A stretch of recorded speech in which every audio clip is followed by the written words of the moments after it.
Hey everybody, this is Joshua Hill, and the title of my research paper was The Impact of Homework Review on Student Achievement.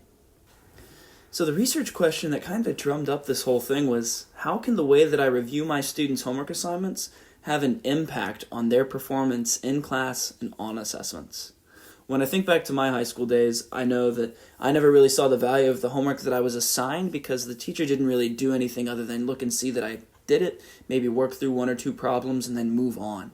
There wasn't a lot of time to really go over what was or wasn't understood by the whole class or by myself and some peers, and so I wanted to see how can I change up what I'm doing with the homework in order to make a difference in my students' grades, their understandings of the content, as well as their own self-efficacy.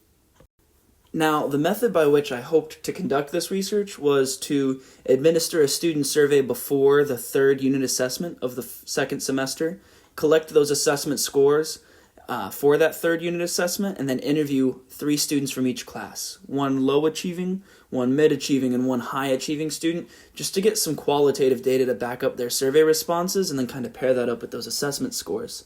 Then I would conduct the experimental instructional unit, where I intended to give 1 class period from the morning and 1 class period from the afternoon, the same traditional homework review that we had done in class, the same way that my CMT had done so, by giving the students a couple of questions that we were going to work through together, but really checking for completion only. And then for the other 2 classes, my experimental group, the way that I would go about checking homework is I would give the students time to discuss their responses and answers with one another, conjecture about different solution strategies, and then have the students select 2 to 3 problems that I would then go over with the whole class together. Following the experimental instructional unit, I would administer a assessment for that 4th unit. I would then give the students the same survey that they did before at the end of that unit, and then interview the same 3 students from each class that I had after this first survey. Then I would, of course, compile all of the data that I've collected and then analyze it. Now, the survey questions that I was asking solicited responses for students on a scale of 1 to 5. Using that Likert scale, I wanted students to say whether they strongly disagreed, they disagreed, remained neutral, agreed, or strongly agreed with the following statements. Math is a valuable subject to learn and understand. Homework helps me develop a better understanding of what I learn in class. I see the value of the homework assigned to me.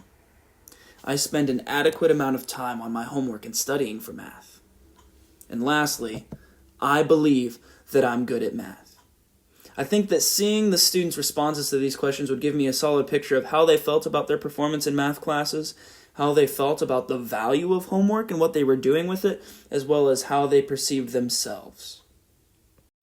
Now, I wasn't able to actually conduct the research due to the COVID-19 pandemic, so my paper was more of a theoretical piece.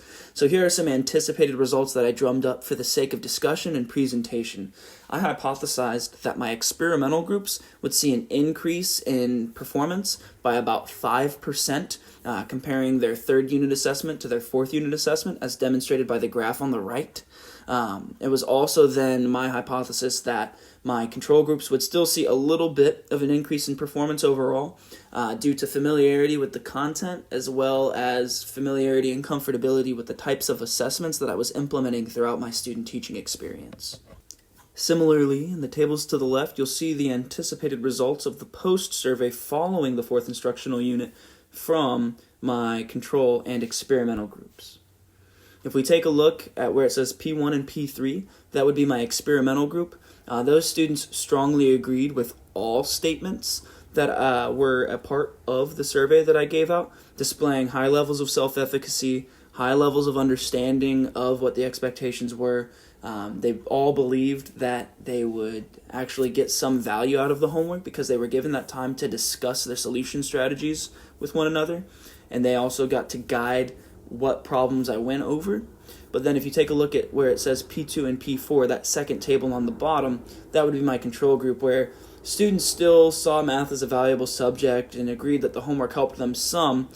They still believed that they spent an adequate amount of time on the homework assignments, but the majority of them felt that they weren't good at math. And a lot of them still kind of questioned the reasonableness or the helpfulness of the homework that I was giving out. Now, the implications for teaching that could be gained from this study, should I have actually been able to conduct it, and what I think is fairly easy to assume based off of the hypothesis that I had, as well as other research studies done before, is that providing time for discussion amongst peers in a mathematics classroom increases student understandings of the concepts that are being taught. So giving them time to use their own colloquialistic terminologies and make connections with one another based off of their own understandings, since they're the same age, really helps develop a stronger understanding of the subject. Also, providing time for students to conjecture about mathematics increases positive attitudes towards mathematics. So, giving the students time to talk about it and really think through it on their own would help increase how they felt about the class. A lot of people like to say, "Oh, I'm not a math person." And anytime I hear that, it kind of makes me cringe because nobody's not a math person. It's just some people have a strong disposition towards not liking the subject.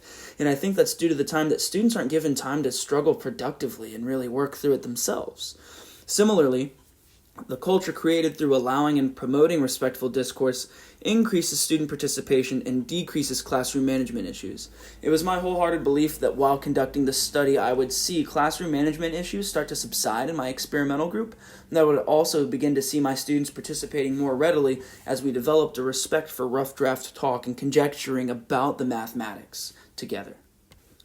For limitations of the study, I think I would be remiss if I left out the fact that the COVID-19 global pandemic had a significant impact on my ability to conduct this research, which led to all of my results being anticipated results with pseudo-data created by myself, as well as the fact that it simply made me unable to conduct the surveys in a meaningful way with my students due to the lack of internet connection at home, as well as issues with my students not having the Chromebooks to even work on their online work for school to begin with. A second limitation that I noticed is all of my students are labeled as gifted and talented, and so being labeled as gifted and talented, they have the perceptions that they're inherently good at mathematics and that they shouldn't have to struggle. Those are assumptions that the students kind of make themselves, and so it was my belief that with them believing that they shouldn't have to struggle or shouldn't have to spend a lot of time on homework assignments, that would limit the students' abilities and willingness to work on the homework effectively, and that would also have an impact on the results of the study when comparing it to a similar classroom within the building. Another limitation that I found is the absence of students with IEPs and 504 plans also probably would have an impact on the results that I would obtain. Very few students within the 4 periods that I taught had any IEP or 504 plans. I had 2 students that were hard of hearing where we had a microphone that we could use for them, and then I have 2 students who, due to some personal health reasons, they simply just need extra time to work on tests depending on when those tests lie based off of migraines that are incurred due to different physical conditions.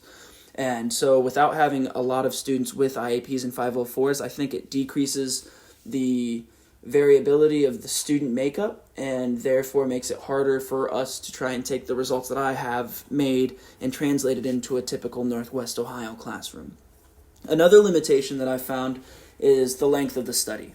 I think that given the opportunity to do this again, I would try and have several units where I used the experimental instructional strategies of delving into the homework after giving the students time to discuss with one another and allowing them to vote on what problems we wanted to go through together.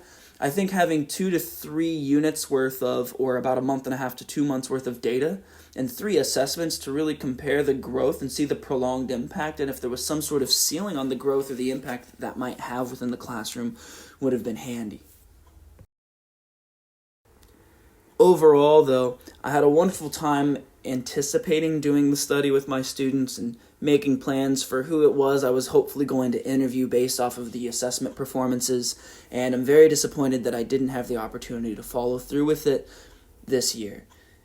Thank you guys for listening. Thank you, Dr. Breyer, Wendy, and Cindy for the last 4 years. Action program's definitely something I'm never going to forget, and something I'll always be thankful for. See you next time.